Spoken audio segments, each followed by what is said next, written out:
Hello guys, this is Manju Kumari and welcome to beginning for learning. आज हम हिंदी का topic करने वाले हैं।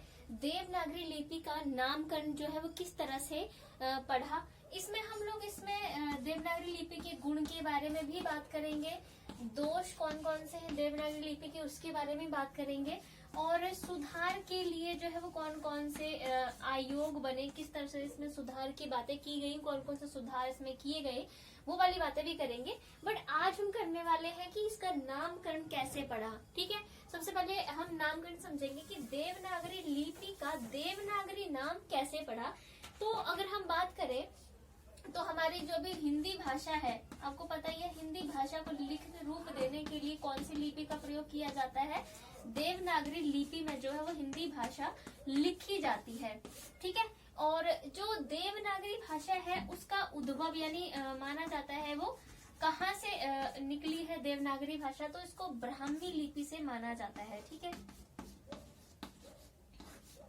ब्राह्मी लिपि यानी माना जाता है कि जो देवनागरी लिपि है उसका उद्भव ब्राह्मी लिपि से हुआ है। ठीक है, हमारी जो हिंदी भाषा है देवनागरी लिपि में लिखी जाती है और देवनागरी लिपि का उद्भव ब्राह्मी लिपि से हुआ है। ब्राह्मी लिपि बहुत ही पुरानी लिपि, अगर आपने सुना होगा सम्राट अशोक के बारे में, तो सम्राट अशोक के जो अभिलेख हैं वो ब्राह्मी लिपि में लिखे गए हैं। शिलालेख की अगर मैं बात करूं, शिलालेख अशोका के शिलालेख जो है वो ब्राह्मी लिपि में लिखे गए हैं। साथ में एक और लिपि का प्रयोग किया गया था, खरोष्ठी लिपि में भी लिखे गए हैं। पर अगर हम तो सिर्फ यहाँ ब्राह्मी लिपि की बात कर रहे हैं कि जो देवनागरी लिपि है वो जो है वो ब्राह्मी लिपि से बनी, और ब्राह्मी लिपि बहुत ही प्राचीन लिपि है। अशोका के शिलालेख भी जो है वो ब्राह्मी लिपि में मिलते हैं। तो अब हम लोग बात करने वाले हैं कि ब्राह्मी लिपि का नाम कैसे पड़ा, ब्राह्मी लिपि। ठीक है, तो ब्राह्मी लिपि के नामकरण को लेके देखो अलग अलग विद्वानों में अलग अलग मत हैं। ठीक है, भिन्न भिन्न मत है इसके नामकरण को लेकर, विद्वान जो है वो एक मत नहीं है। ठीक है, इसको लेकर कि इसका नामकरण जो है वो कैसे पड़ा। तो यहाँ हम अलग अलग विद्वानों के अकॉर्डिंग अलग अलग मत की बात करने वाले हैं कि किस तरह से इसका नामकरण पड़ा। ठीक है, तो मैं पहले मत के अकॉर्डिंग आपको बता देती हूँ। ठीक है, ये हमारा पहला मत है, इसके अकॉर्डिंग क्या कहा गया है।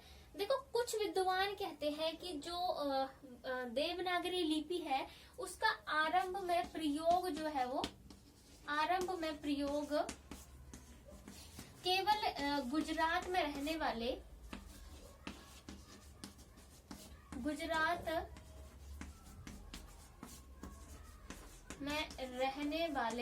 जो नागर ब्राह्मण थे, ठीक है, नागर ब्राह्मणों के द्वारा ही इसका जो है वो प्रयोग किया जाता था। ठीक है, मतलब पहले मत की हम बात कर रहे हैं। पहले मत के अनुसार मतलब कुछ विद्वान मानते हैं कि देवनागरी लिपि का प्रयोग आरंभ में यानी शुरुआत में देवनागरी लिपि का प्रयोग केवल गुजरात में रहने वाले नागर ब्राह्मण जो थे सिर्फ वही इस लिपि का प्रयोग करते थे, इसलिए जो है वो इसको नागर ब्राह्मण इसका प्रयोग करते थे, इसलिए इसको जो है वो नागरी लिपि कहा जाने लगा। ऐसा माना जाता है कुछ विद्वानों के अनुसार कि नागर ब्राह्मणों ने इसका प्रयोग किया इसलिए इसको नागरी कहते थे। और बाद में क्योंकि संस्कृत भाषा को जो है वो इसी लिपि में लिखा गया, ठीक है, संस्कृत भाषा को जो है वो देवनागरी लिपि में ही लिखा गया और संस्कृत भाषा को जो है वो देव भाषा का नाम दिया गया है। संस्कृत भाषा को देव भाषा कहा जाता है।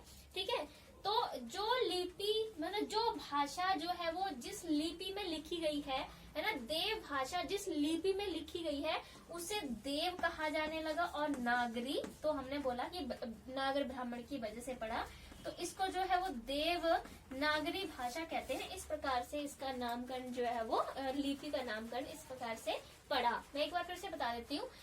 कुछ विद्वानों का मत है कि प्रारंभ में देवनागरी जो लिपि है उसका प्रयोग सिर्फ गुजरात के नागर ब्राह्मण करते थे, इसलिए इसका नाम नागरी पड़ा। बाद में संस्कृत भाषा को इस लिपि में लिखा जाने लगा, क्योंकि संस्कृत भाषा को देव भाषा भी कहते थे, तो देव भाषा को जिस लिपि में लिखा गया उसे देवनागरी कहा जाने लगा। तो पहले मत के अनुसार ये है कि इस तरह से इसका नामकरण जो है वो देवनागरी लिपि पढ़ा। अब दूसरे मत की बात करेंगे हम। मैंने क्या बोला कि अलग अलग विद्वानों के अलग अलग मत है कि इसका देवनागरी नाम कैसे पढ़ा है। जैसे अगर मैं आगे बात करूं, अगर मान लीजिए कि मैं अगर आपसे यहाँ प्रदूषण के बारे में बात कर रही हूँ, है ना, प्रदूषण के बारे में, और मैंने 10 जो है वो स्टूडेंट्स लिए हैं प्रदूषण के बारे में बात करने के लिए, तो 10 के 10 स्टूडेंट्स के अपने अपने अलग व्यू पॉइंट होंगे ना प्रदूषण को लेकर। वैसे ही इसके नामकरण को लेकर अलग अलग विद्वानों के जो है वो अलग अलग मत रहे हैं। ठीक है, तो पहले मत की हमने बात कर ली जिसमें वो कहते हैं, जो कि मैं आपको अभी समझा चुकी हूँ। अब हम दूसरे मत की बात करते हैं। दूसरे मत में क्या कहते हैं, कुछ विद्वान कहते हैं कि ये जो देवनागरी लिपि है उसका नगरों में ज्यादा जो है वो प्रचार हुआ। ठीक है, नगरों में प्रचार प्रसार इसका ज्यादा हुआ, इस लिपि का नगरों यानी शहरों में, नगरों में ज्यादा प्रचार प्रसार हुआ, इसलिए ही इसको नागरी लिपि कहा जाने लगा। ठीक है, तो ये दूसरा मत है। वही कि कुछ विद्वान कहते हैं कि इस लिपि का ज्यादा प्रसार प्रसार मतलब ज्यादा जो प्रसिद्ध हुई, ये लिपि ज्यादा चली, वो नगरों में ज्यादा इसका प्रचार प्रसार हुआ, इसलिए इसको नागरी लिपि कहा जाने लगा। तो ये कुछ विद्वानों का मत है। ठीक है, अब हम तीसरे मत की बात करते हैं कि तीसरे मत में क्या कहा गया है इसके विकास को लेकर, इसके नामकरण को लेकर। अब हम लोग करने वाले हैं, एक है ललित विस्तार। ये एक बौद्ध ग्रंथ है। ठीक है,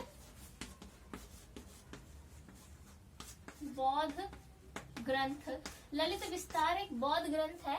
ललित विस्तार में जो है वो एक लिपि के बारे में जो है इसमें बताया गया है। ठीक है, कौन सी लिपि है वो, इसमें एक नाग लिपि के बारे में बताया गया है। ललित विस्तार बौद्ध ग्रंथ है, इसमें नाग लिपि के बारे में बताया गया है। तो कुछ विद्वान कहते हैं कि जो देवनागरी लिपि है वो इसी नाग लिपि से बना है, इसी को देवनागरी लिपि कहते हैं। बट इसका खंडन भी जो है वो साथ में किया गया है। डॉक्टर बार्नेट ने इसका खंडन किया है। वो कहते हैं कि नाग लिपि और नागरी लिपि, ये दो लिपियां हैं, नाग लिपि और नागरी लिपि, कहते हैं वो ये दोनों ही अलग लिपियां हैं, ये दोनों एक लिपि नहीं है। जैसे कि मैं दोबारा से बता देती हूँ, कुछ विद्वानों का मानना है कि ललित विस्तार जो कि एक बौद्ध ग्रंथ है उसमें नाग लिपि का उल्लेख किया गया, तो कुछ विद्वान कहते हैं वही नाग लिपि ही देवनागरी लिपि है। लेकिन डॉक्टर बार्नेट कहते हैं कि नहीं, नाग लिपि अलग लिपि है और नागरी लिपि अलग लिपि है। ठीक है, तो ये तीसरे बात हुई कि ऐसे लोगों ने बोला कि इस तरह से देवनागरी लिपि का नामकरण पड़ा। अब हम चौथे मत की बात कर लेते हैं कि चौथे मत में क्या कहा गया है देवनागरी के नामकरण को लेकर। अब कुछ लोग कहते हैं कि देवनागरी लिपि का जो है वो काशी में ज्यादा जो है वो प्रचार हुआ।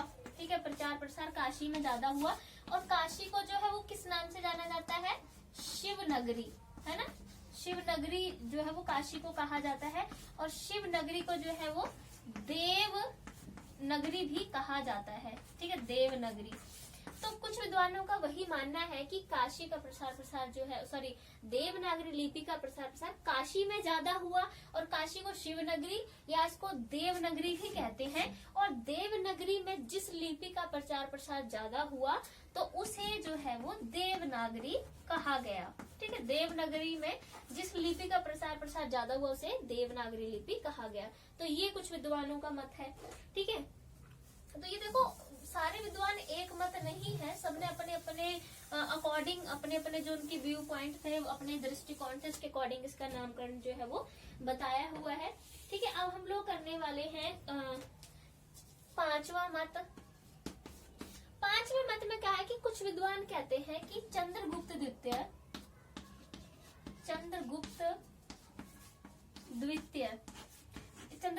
की जो राजधानी है थी, इसकी जो राजधानी थी पाटलिपुत्र।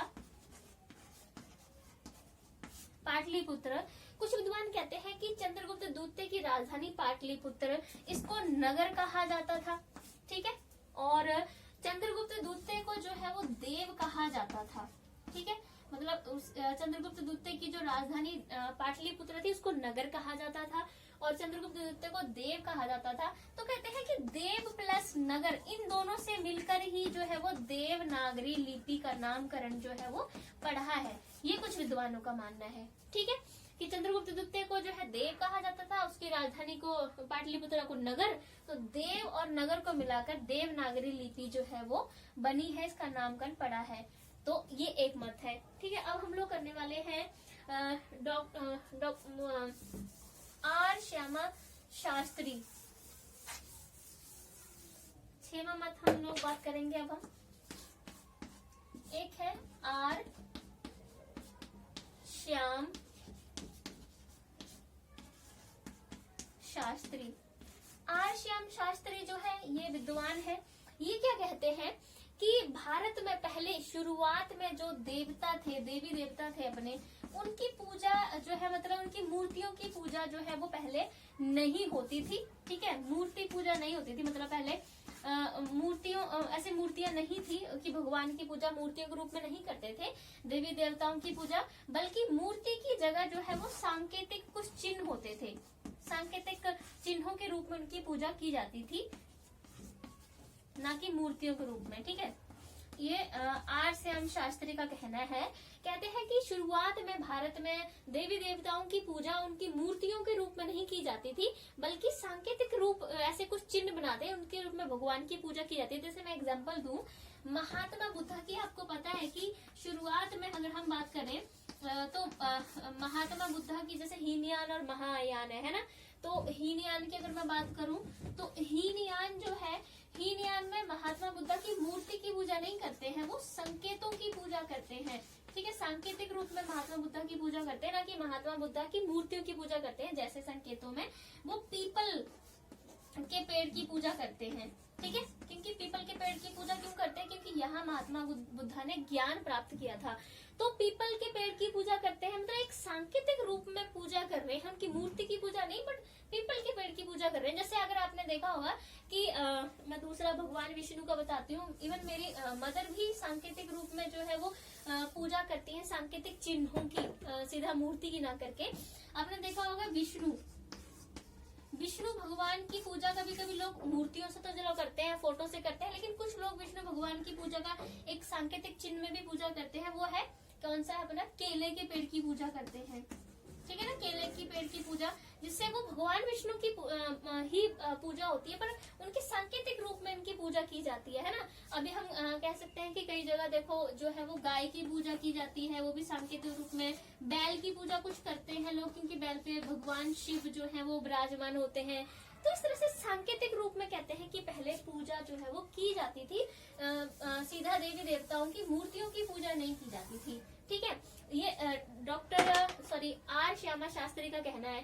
तो कहते हैं क्या होता था कि ये जो सांकेतिक चिन्ह एक ऐसे त्रिकोणीय हम कह सकते हैं यंत्र होता था। ठीक है, त्रिकोणीय यंत्र होता था, ऐसे बनाया जाता था त्रिकोणीय यंत्र, और इस यंत्र को कहा जाता था देवनगर।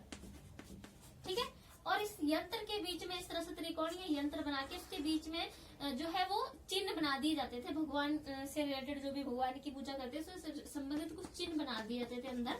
तो इन चिन्हों को कहा जाता था देवनागर।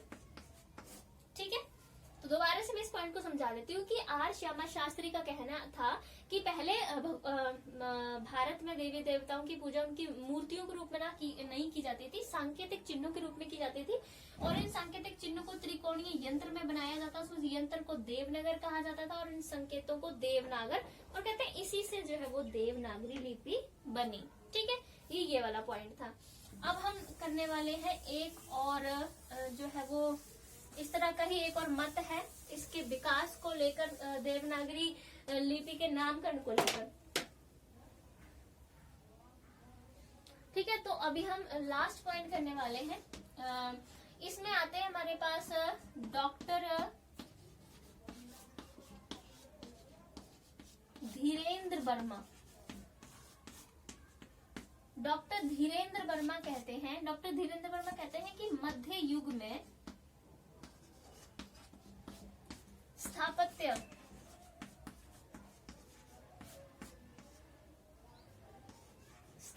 कला, कहते हैं कि मध्य युग में स्थापत्य कला की बहुत सारी जो है वो शैलियां थी। ठीक है, मध्य युग में स्थापत्य कला मतलब जिस तरह से कोई घर बनाया जाता है या मंदिर बनाया जाता है, तो किस तरह से डिजाइन का बनाया जाएगा, उसे स्थापत्य कला कहते हैं। तो डॉक्टर धीरेन्द्र वर्मा कहते हैं कि मध्य युग में स्थापत्य कला की बहुत सारी शैलियां जो है मौजूद थी। उसमें कहते हैं कि एक शैली का नाम था नगर शैली। ठीक है, नगर शैली जो थी वो एक शैली का नाम था। और ये जो नगर शैली थी इसमें चकोर आकार की आकृतियां बनाई जाती थी, घरों की चकोर आकार होता था। और कहते हैं कि हिंदी भाषा में भी जो अक्षर होते हैं, है ना, देवनागरी लिपि में, उसमें भी जो है वो चकोर आकार की आकृतियां बनाई जाती हैं। ठीक है, तो इस वजह से कहते हैं कि इसी की वजह से देवनागरी लिपि का नाम देवनागरी लिपि पड़ा। ठीक है, तो ये धीरेन्द्र वर्मा का कहना है। तो देखो, अब हम अगर बात करें, अंतिम पॉइंट की बात करें कि देवनागरी लिपि का नामकरण जो है वो, इसको लेकर अलग अलग विद्वानों के अपने अलग अलग मत रहे हैं। और हम यहाँ किसी भी मत को जो है वो सही नहीं मान सकते, क्योंकि सबने जो मत दिया है उसका कोई, हम कह सकते हैं कि इसमें ठोस प्रमाण जो है वो किसी भी सबूत का नहीं मिला है ना। सबने अपने अपने दृष्टिकोण से इन अपने अपने मतों को दिया। सब विद्वानों की इस तरह से देवनागरी लिपि का नामकरण पड़ा, कोई ठोस प्रमाण नहीं कोई दे पाया, कोई सबूत नहीं दे पाया उसको लेकर। ठीक है, तो बट जो भी है, जैसे भी पड़ा देवनागरी लिपि का नाम, वो अभी भी देवनागरी लिपि में चल रहा है, बहुत ज्यादा प्रचलित है। और हमारी संस्कृत और हिंदी भाषा जो है उसमें लिखी जाती है, जो कितनी फेमस भाषाएं हैं। ठीक है, तो ये तो हुआ नामकरण को लेकर, देखो अलग अलग मत रहे सभी विद्वानों के। अब नेक्स्ट वीडियो में हम बात करने वाले हैं कि देवनागरी लिपि के कौन कौन से गुण है, कौन कौन से उसके दोष है, और दोषों को दूर करने के लिए किस तरह से जो है वो अलग अलग कमीशंस बनाए गए, मतलब आयोग वगैरह गठित किए गए, किस किस ने दोषों को दूर करने के लिए सुझाव दिए, वो सब बात जो है वो नेक्स्ट वीडियो हम करेंगे। ठीक है, तो thank you so much guys. अगर आपको मेरा वीडियो अच्छा लगता है तो लाइक, शेयर और सब्सक्राइब जरूर किया कीजिए, और लाइक भी कर दिया कीजिए अगर आपको अच्छा लगता है तो। Keep watching guys, keep supporting me. Thank you so much.